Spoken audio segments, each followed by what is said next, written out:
Les économistes, ce long terme, ça les intéresse peu parce qu'ils voient l'échéance très proche.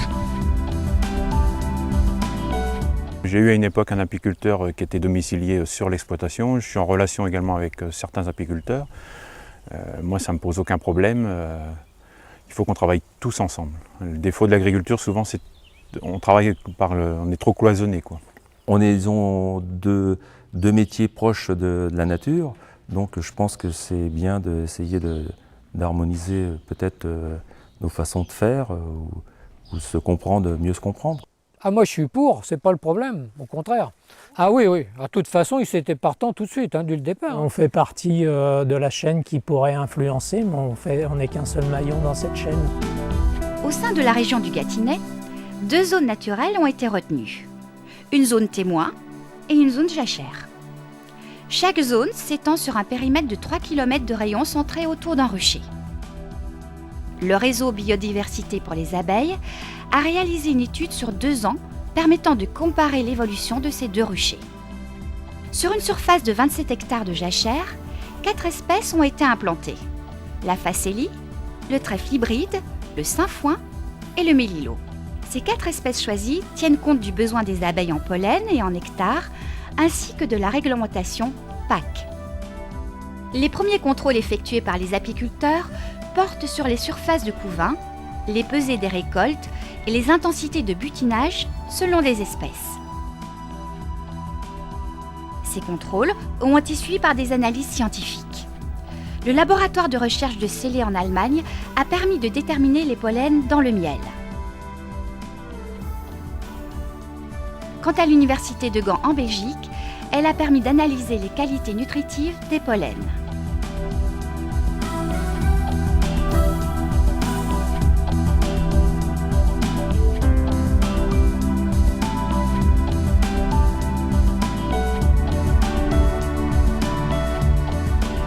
Après 2 années d'expérimentation sur le site d'Orville, regardons les résultats chiffrés. Au niveau qualitatif, comparé aux témoins négatifs, on constate une augmentation de l'espérance de vie des abeilles.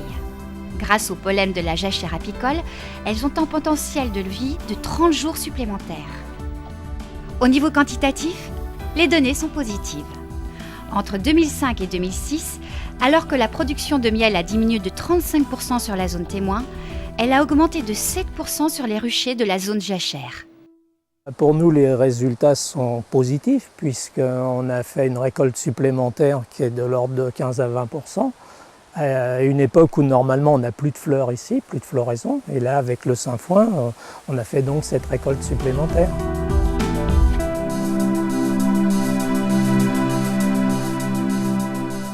Si l'on regarde l'analyse des pollens dans le miel pendant la période de floraison des jachères apicoles, les espèces issues des jachères représentent 45% des grains de pollen ramenés dans les trappes.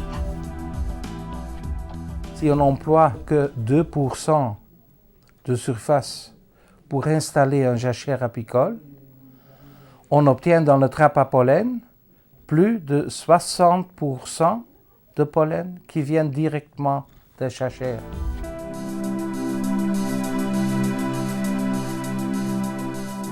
La comparaison des récoltes de miel donne les résultats suivants. Pour la première récolte, la zone témoin est représentée par le colza, les rosacées et l'érable, alors qu'apparaît déjà la facélie sur la zone jachère avec 1% de grains de pollen. Pour la seconde récolte sur la zone témoin, la production de miel était insuffisante pour générer une récolte. Pour la zone jachère, la facélie a augmenté ses grains de pollen avec 10%. Le sainfoin apparaît également avec 33% de grains de pollen. Notons que certains miels ont pu obtenir l'appellation miel de sainfoin. Enfin, pour la troisième récolte, alors que le sainfoin représente 4% de grains de pollen sur la zone témoin, il représente 11% sur la zone jachère. Apparaissent également le trèfle et le mélilo avec 5% de grains de pollen. On récolte toujours vers le 15 juillet, de manière à ce qu'elles fassent des réserves, puisqu'on va leur laisser 15 kg de nourriture pour passer l'hiver. Et le mélilo donc va rentrer dans la composition de ces 15 kg. Là, les ruches ont déjà leur réserve pour passer l'hiver.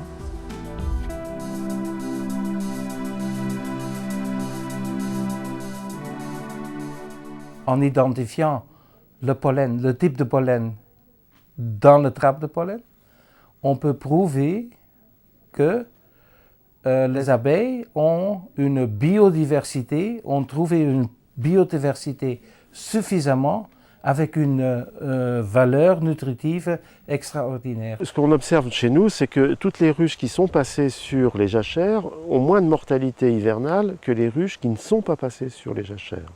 On peut de cela conclure que, le milieu est extrêmement pauvre, bien qu'il paraisse relativement riche, et que l'apport d'une jachère a un impact considérable sur la nutrition des abeilles.